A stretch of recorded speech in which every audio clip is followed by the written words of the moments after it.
Welcome to a first impression of Fernbus Coach Simulator on the PS5 using my Logitech G29 steering wheel. First thing we have to talk about before anything is just how does it look and perform. There's a lot of texture pop-ins and shadow flickerings, especially when near buildings. When you're in the city, I'm not really noticing that right now with trees and mountains. When it comes to the draw distance, the vehicles, as you can see in the distance, half the bus kind of rendered in. I find like the rendering isn't all that good when it comes to that, but maybe my expectations are too high. You see, I come from American Truck Simulator, a game I paid under $10 for Canadian. This cost me $62. There was a little frame stutter there. I've only had a few of those, by the way, so far. I've got the density of the traffic down to 50% instead of 100. That seems to be doing a nice little job. So this is what it's looking like so far. Whoops. I hit the wrong button. Which, by the way, brings me to my next point. You cannot remap the buttons here. So the Logitech G29 is working. You got to make sure you hit that PlayStation button at the bottom of the wheel. Now, when you're using your controller, let's go to some of the options, controls. You can't remap anything, at least not that I've been able to find, okay? So what you see here is what you get. You got to replicate that on your steering wheel. There's no changing the force feedback of the wheel, which might require you to do a couple of sessions of P90X. You can't change any of the dead zones of nothing. But it does feel pretty good out of the box. I won't deny that. Again, I'm used to being spoiled with the likes of American Truck Simulator on PC. When we go to game general, okay, language, time units, American or European autosave intervals, event frequency, I have it down to 50 from 100, show tutorial, blah, blah, blah, all this kind of stuff here. You know, you're looking at your horizontal sensitivity, which I had changed. I must have forgotten to accept it.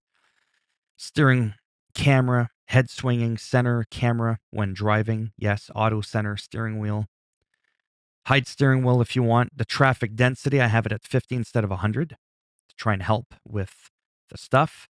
Graphics, gamma and contrast. These are default settings. Audio, your standard stuff. I turned the music down all the way and the ambient a little bit. Credits, nobody looks at the credits. So for looking around on the bus, I'm still having to use the right analog stick because, well, I don't know how else to do it without it, right? Everything else, like changing the camera view, that's with the R3 button next to the, you know, the little ignition key on your Logitech there at the right. And I just wish there was an option to remap keys and to edit stuff with your steering wheel, but there's nothing. Just a very generic, here it is. There's the controls. Screw you, you're stuck with them. And that's it. Now on to some other settings, which I can't do while I'm driving or I'll end up crashing the bus. Because if we hit triangle or Y, depending on your platform, we can do this. We can start adding in, you know, side mirrors if we want. I might as well go and add that. We can change the height, and, you know, all that kind of stuff, right? All the basic stuff. And so far, I gotta say, from my experience, that this game is performing better than Tourist Bus Simulator, which has not received any love in several months. I mean, I bought the game way back in September, October of last year, and it's still on the same update. See the texture flickering of the shadows underneath the trees? I'm sure those are things that can be addressed in an update. So if I compare this to like Bus Simulator 21, which is getting a next-gen upgrade, by the way, so if I were to compare it to the PS4 version, I feel like that one mechanically might be a little bit more refined, but there's something about the physics and just the overall feel of the Tourist Bus Simulator and the Fernbus Coach Simulator that I enjoy more. That's just personal preference. I'm not saying it's a better game. I'm just saying, okay? But in terms of like popping in of vehicles and half vehicles vanishing like in the distance, just little things like that which could potentially break the immersion for you. I find that less apparent on Bus Sim 21. See where the wheels go on that car up ahead? Look, it's like it's floating in midair. That's the kind of stuff I'm talking about. I don't really find that in Bus Sim. And again, this game's $62 Canadian with taxes. See some of the textures. See, the wheels disappeared. Half the car on the left of the red van is gone. Anyways, I know I might be nitpicking, but, okay, $8 game for American Truck Simulator compared to this for nearly 6 times the price. It's hard for me not to compare it that way. It might be unfair, but not as unfair as it was on my wallet. I'm glad I got the game because that's kind of part of what my channel's about. First impressions, giving you unbiased feedback as to what I think of a game that I had to purchase with my hard-earned money. I literally do not have money coming out of my ass here. So I have to be very careful with the games that I buy, and as a result, I have to be incredibly critical of them. The performance is better than I thought it was going to be in terms of like the constant frames per second drops, but I think that's because I also have vehicle density down to 50%, like I said. Oh, as I said that, there's a stutter.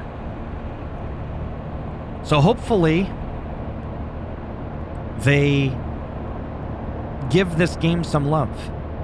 I hope that they give us that update for a bunch of fixes and the Unreal Engine 5 free update for Tourist Bus Simulator as well. I thought that was supposed to be coming out the same day as this game. Clearly, that is not the case. But whatever. So there you have it. It cost me $62 to be able to make this video for you. Again, I might be a little harsh on it, but I feel like I have to, and I have to point out all the flaws and all the weird things about it, because if I don't, then I feel like I'm not being honest. I have to highlight the good and the bad, if any, in either category. And the fun is that I like being able to be on console and not always be on my PC and just kind of relax. Tourist Bus Sim and Bus Simulator, you know, you're having to stop all the time.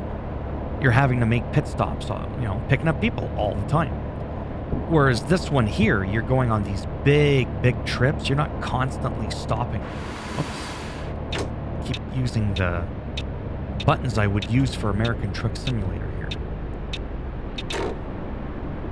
So yeah, it's fun. It's a lot of fun. I just don't think it's $62 fun. So that might be $40 Canadian.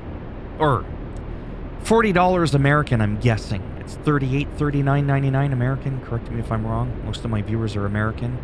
But it was $53.49 before taxes. So it was about 60 bucks, like I said, with taxes, give or take the dollar there. I don't remember the exact amount. Had this game been $19.99, oh boy. I would have been in heaven. I see what that car is trying to... Would you get out? Like, seriously. What a fucking wanker. Yeah, you. Taxi! Well, go figure. That says it all. Folks, I'm leaving on a high note. As always, if you liked the video, go ahead. Give it a thumbs up. It does greatly help support the channel with the algorithm and making me more relevant in search results when people are looking things up, so that I'm more likely to come up, if I'm even worth coming up on anybody else's feed. And if you didn't like the video, go ahead, give it a thumbs down, and as always, I'll bend it in half and twist it, break it off in your ass. And if you want to subscribe to the channel, I mean, naturally, that would be great. But if not, thanks for stopping by anyways. Take care.